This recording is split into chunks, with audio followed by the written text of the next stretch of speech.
All right. Hello, everyone. Thank you very much for being here today. For those arriving late, take your time. Just grab a cup of coffee or some tea if you like, and join me in learning today about NgRx and NgRx data and all this state management complex buzzwords that we often struggle with.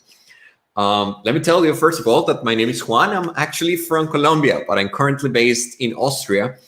And if there's one thing you need to know about me, is that I'm a Google developer expert in Angular and web technologies. So I like contributing to communities and sharing with a lot of people my knowledge or my experience and learning from them as well. In Austria, I work for a company called Parkside that clearly, for the picture, paid me for just not doing anything and laughing all day, but not really. I work as a senior engineer there. And if you want to check out more, just go to parkside.at. But other than that, what happens in Parkside, or happens to many of you any day of the week, is that sometimes a client or your boss approaches you and tells you that they want to build a website. And of course, as a website, you come up with an architecture that looks as fancy as this one. And if you look at this architecture for a second, you'll notice that we have like a front end or back end and some stuff. What's going to happen is that we're actually going to focus today on the web part, on the front-end part, because the front-end can be really complicated as well. I've been working with Angular for 4 years and with front-end for many more years, and I got to tell you, it's not easy. So yeah, we're going to focus on this web part. And one of the things that happen when you're dealing with front-end stuff is that you might come across one of the most complex problems in front-end, which is state management. Now, you may never heard of state management before, but you've dealt with it. And to express this better, I came up with this analogy from Wallace, from his famous speech, "This is water," in which one fish asks two others, "Morning, boys, how's the water?" And they reply, "The hell is water?" And then this might be the case when I ask you, how is your state management? Because everyone, despite of how complex or small your application might be, are dealing with state management one way or another if you have a couple of variables out there. Sometimes you just need to care about it or be so concerned about it. But when you're working with big corporations or so on, or projects that have a lot of transactions going on, then you need to care about what it is and what it means.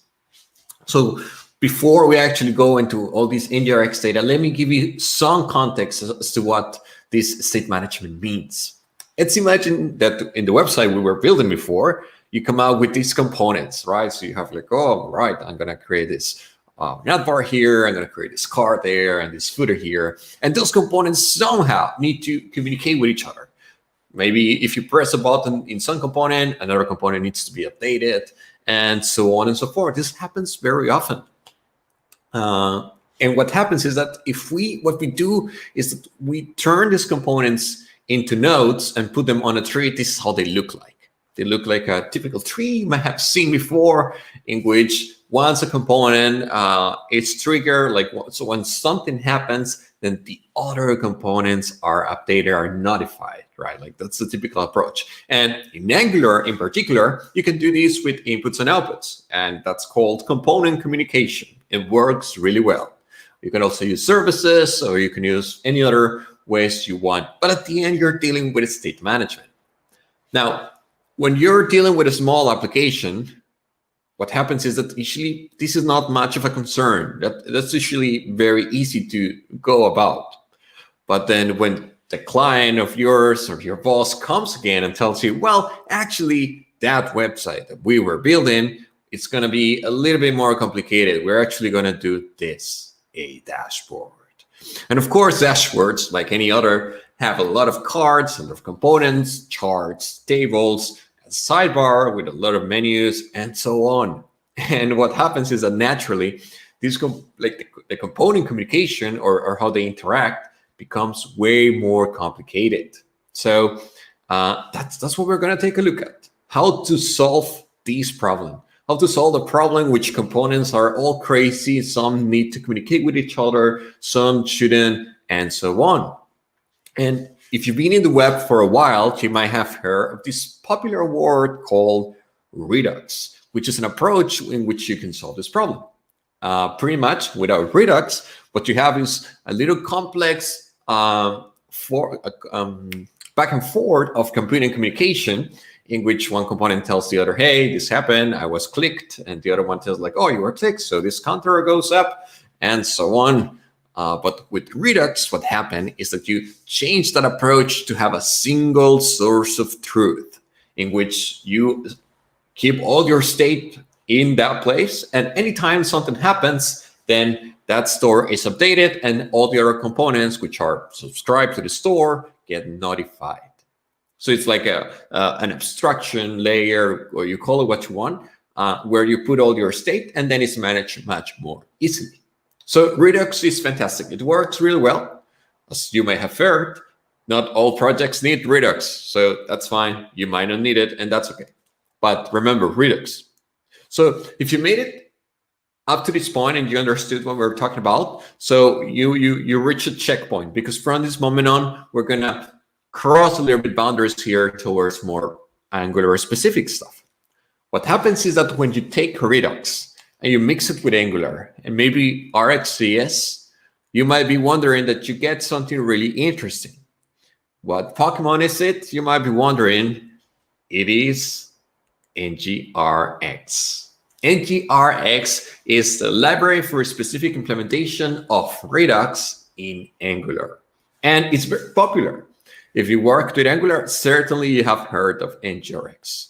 And certainly it's not very used for every project, but most of the projects I particularly worked on over the past 4 years have required the use of NgRx. The thing is that NgRx, just like Redux, is amazing. It's really good. And its architecture, I would say, is straightforward, right? Like, yeah, we have the same things you might have heard of before with Redux, where you have a view in the bottom, where you have a button on a card or anything.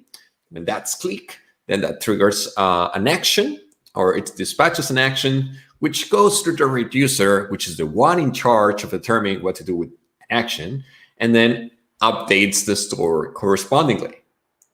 And then ultimately what happens is that those components that are subscribed to the store get notified, and the cycle starts again.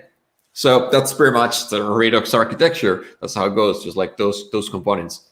And that's fine, that works really well. Yet sometimes in more production-like or real-life applications, what happens is that you need to deal with side effects, which is like making an HTTP request, or perhaps making a local storage update or whatever, like dealing with things outside of your application. So in such cases, you might need to incorporate something else to that architecture, which are called effects. And the architecture that we initially had becomes slightly more complex. But that's what it is, right? We have to deal with it. What naturally happens as a consequence out of this is that, by the way, hi to Joseph and Ben Katish for joining today. Thank you very much. What happens, and if anyone else is enjoying this presentation right now, just thumbs up so I can see that you're having a good time. So what happens with this architecture is that naturally, this will result in more code. And that's one of the biggest disadvantages of using NgRx, that there is a lot of boilerplate code that you would need to write. And that probably in your code base will look like this. If you have to implement a Pokemon feature, you may need to add Pokemon actions, Pokemon effects, Pokemon reducers, selectors, state. Maybe you have some meta reducers, maybe you have some meta selectors, and so on. And of course, if you do this for every feature or every subdomain of your application, there will be plenty of files when you before maybe just had one or two. And this is a big turnoff for a lot of people when they are using NgRx for the first time or for the 10th time. Doesn't matter, it's still a turnoff. So yeah, but that's the case, right? That's what we get. And in reality, if you are working on a project in which by having more files, you actually get a much more readable, maintainable, and scalable application, well, then so be it. I don't think that's a big of a problem. IDEs can already handle plenty of files, and making code more explicit is not necessarily a bad thing. It's actually could actually make it easier for people who are just getting started with it. And what happens is that the NgRx team and the community, they realize that there is a common use case. A common use case when you're working with NgRx that you might have seen often.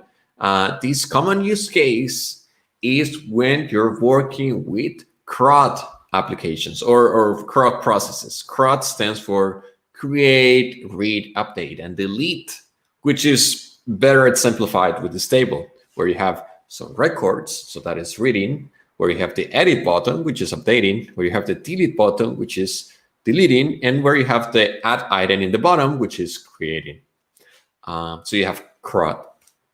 And this is very typical in software, right? Like we see them often. You have a table of users, customers, items, orders, you name it. That's always there. So the NgRx team and the community, they said, well, it turns out that this use case is so common that maybe we can create an abstraction layer that will help us reduce the amount of boilerplate code that you will need to write. So, by the way, thank you, MA and Joel, for joining us. Well, so what they did is that they created an abstraction that gave you all these methods, all of the out of the box for you to use, and that will take care even to make the requests all the way to the server. So they add methods such as add, delete, get all, and they will take care of doing the post, delete, or get requests to the backend automatically with you having to move a finger.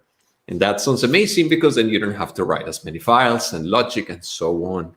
So that abstraction, guess what, is called NgRx Data. It's just NgRx Data. NgRx Data is just an abstraction that simplifies the amount of boilerplate code that you would have to write otherwise with NgRx.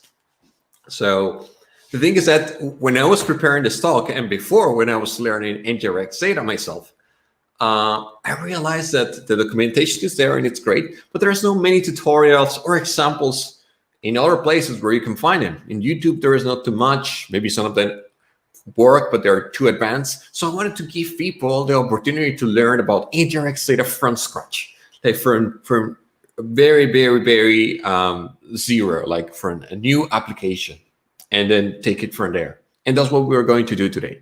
We're going to take NgRx Data and apply it to a very scratch or a new Angular application. So to do so, all you need to do is to run a command in the CLI, which is ng-add NgRx Data. But let's go through that first. These are the commands that you need to run to get NgRx Data in your very new Angular project. The first three lines are dependencies that NgRx Data relies on, which it's pretty much NgRx alone. That's the store, the effects, and the entity. Those three things are necessary for NgRx Data to work. And then you run a fourth command, which is the one that actually installs NgRx Data. And a good reminder from the organizers, by the way, just so you remember, there's a feedback form where they are giving away 3 home minis. So make sure you fill in the feedback form. There are some questions that are prepared for you. So maybe if you answer them correctly, you get a Google Home Mini delivered to your house. So that would be pretty nice. So don't forget to check that out. Anyway, so you want to install NgRx Data in your project. You run these 4 commands in your CLI. And what happens then? What changes do you see? Well, first of all, of course, your dependencies get updated in your package.json, so that's fine. Second of all, your app module is updated. And what happens here is that those imports that you're seeing there, those were added. It's for browser module, of course. The store were added. Effects module were added. And you have the entity data module added. So those are there for you automatically. Now, if you're like me, you might have recognized shapes in places like this, where you have a nice smiley face, but that's irrelevant, of course. Anyway, besides those modules, you will see that there's also a variable passed into for root, which we don't know about. It's called entity config. This is actually another file that was also generated when you run those commands. And let's take a look at what this file is. Those are the only changes that were done. This file is called entity metadata, and it exports an entity config. Just take a look for a second at this file. Just look at it, analyze what's in there.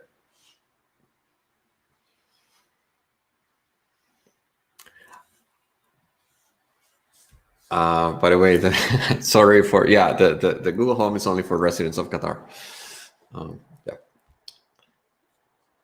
Cool. So as you might seen already, we have some imports at the top. Then we have two property or two variables that we created, entity metadata. This is where we define the entities that we want to do our CRUDs with, like create, read, update, and delete.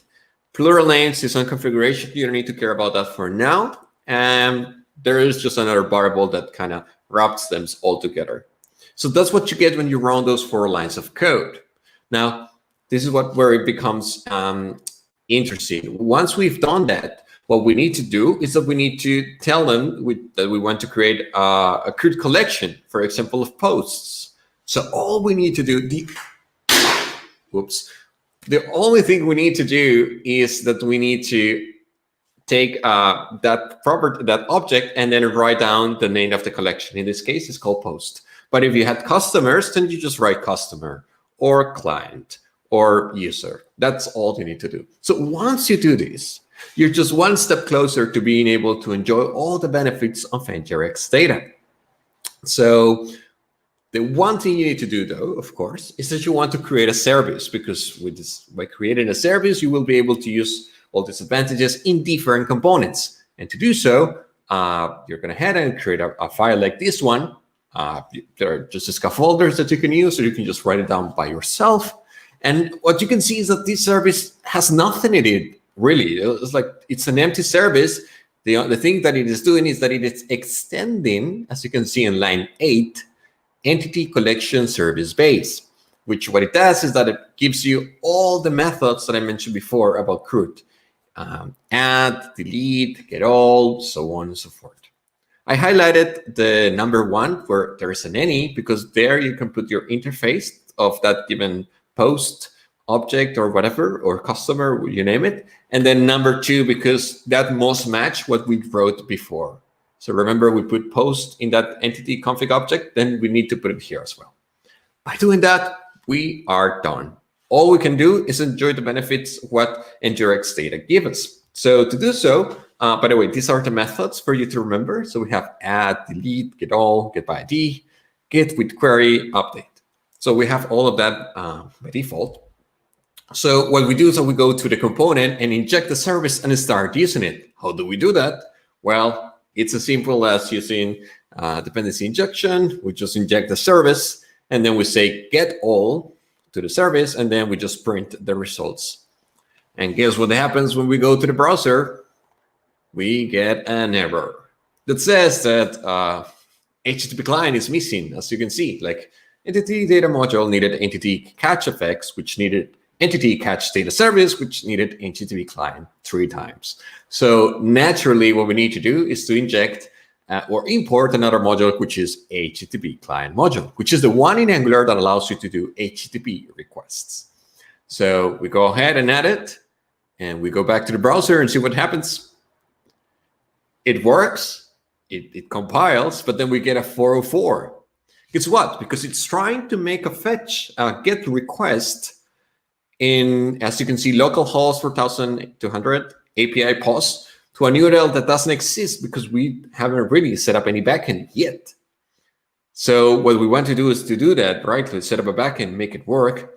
But for the purposes of this talk, I'm just going to make a nice switch. And what we're going to do is that we're going to create a configuration object in our module, the add module that we had before, in which we're going to tell them which URL our backend is going to live in. In this case, I put a default backend available online that you can use for this kind of stuff. As JSON placeholder, just type code. And what's going to happen is that instead of going to localhost, NgRx Data is going to go to JSON placeholder type code, and it's going to try to get all the posts available. The good thing is that this backend actually offers a post endpoint, so hopefully it will going to work. So let's take a look. 1, 2, 3. There you are. So we get all the posts from this service already. And under the hood, all the actions, reducers, selectors, everything was set up for us. It was just a couple of lines of code and we were settled. That's amazing. And beyond, guess what? Beyond those methods, we also have the advantage of some properties that are really convenient. Such as, for example, we had a loading property that whenever a fetch request is being executed, or whenever it's fetching the posts, this variable will set to true. So it's kind of loading. And when it's finished, it will be set to false, which is very convenient if you want to improve the UI or UX of your application by using this variable. For example, this is how it look like in the component. We can say, look, I'm going to declare 3 variables. Is loading, errors, and posts. Is loading is going to be equal to the loading property that I mentioned before that help us know if it's fetching or not information. The error one for error handling, because of course it's really important as well. And finally, the posts. And what I'm going to do is that I'm going to take them to the template, these variables, and subscribe to them with the async pipe, which is very popular in Angular, and display the information. This is how the template would look like. So we just simply have a NgIf at the beginning. We ask, is it loading? And if it's loading, it will display, hey, we're fetching the post, just hold on. And if it's not loading, then it will going to display the line 5, that template, where we just displayed all the posts available. And if there are errors, they will be displayed below. So let's see what happens when we run this in the code. Fetching posts. And there you go. The data was displayed. This is a GIF that I brought for you. So it just does fetching posts and then display the data. So that was really nice, that worked. And again, everything was set up for us under the hood. Just one thing to remember or to notice, this fetching post is taking like 3 seconds, as you can see. And that was on purpose, because what I did without telling you is that I actually went on and updated the configuration object we had before with a getDelay property that makes get request delayed for testing purposes. So these and many other configurations are available for you to take advantage of. Right, so this is all cool, but honestly, I've never shown you the actions, effects, or reducers that were triggered or anything. And in order to do that, well, there's another library or dependency we can add to look at them clearly, which is called Store DevTools. So what we're going to do is that we're going to add it to the project, running ng at NgRx Store DevTools. And what this is going to do is that it's going to update our app module again. So it's going to add this line into your app module automatically, so you don't have to do anything. And if you are using Chrome, you can install a plugin called Redux. I don't remember what the name is, though. It's Redux something. And what happens is that when you open your browser, you will be able to see all your actions in one single place, and you can even go through them. So what you're seeing right now in the right are every single action being triggered one by one automatically, and you can see them. So you have the actions which says like update, query, and so on, and you can see how your state changes. So all of that, again, was done under the hood, and we saved a lot of lines and a lot of files and so on. If you want to take a look at the code, then you can just click this link or go to this link where you will find it. The example for you to start from scratch, with NgRx Data and test it. And yeah, just I hope you enjoy it. But when it comes to NgRx with NgRx Data, there is a catch, just so you know. And the catch is that some of the documentation can be really hard to understand still, even if the official docs, there are some things that could be improved and probably are on the way of being improved, but there's also not many documentation out there. So be mindful if you want to use NgRx Data in your next project so that you don't actually get too stuck. Make sure you have somebody to ask questions, or if you want, you can ask me directly. I'll be happy to help you out. There's a second catch, and it's that advanced NgRx is required for you to master NgRx Data. So before you actually start using this abstraction, it's good that you understand the underneath NgRx architecture correctly, better. so that you know how reducers, effects, and actions and selectors communicate with each other and how they work together, so that NgRx data is easier to handle and easier to customize as well. And of course, the third one is customization. By coming up with an abstraction layer, of course, there are some places where we might lose flexibility. The good thing is that NgRx data can still be used with NgRx side by side. So that's not a problem. And if you don't know how to do something with NgRx data, you can still do it with NgRx. But certainly some customizations can be a little bit tricky to achieve, just so you bear in mind with that. Honestly, that's all I have to tell you. I mean, we have 4 more minutes. If you have any questions, then I will probably try to be here for a couple of seconds so you can ask all your questions. But that's all I have for you today. I really hope you enjoyed, and I really hope that you try NgRx data anytime soon. Just make sure you fill in the feedback form available in the chat at the moment. And yeah, that's it. Thanks for joining.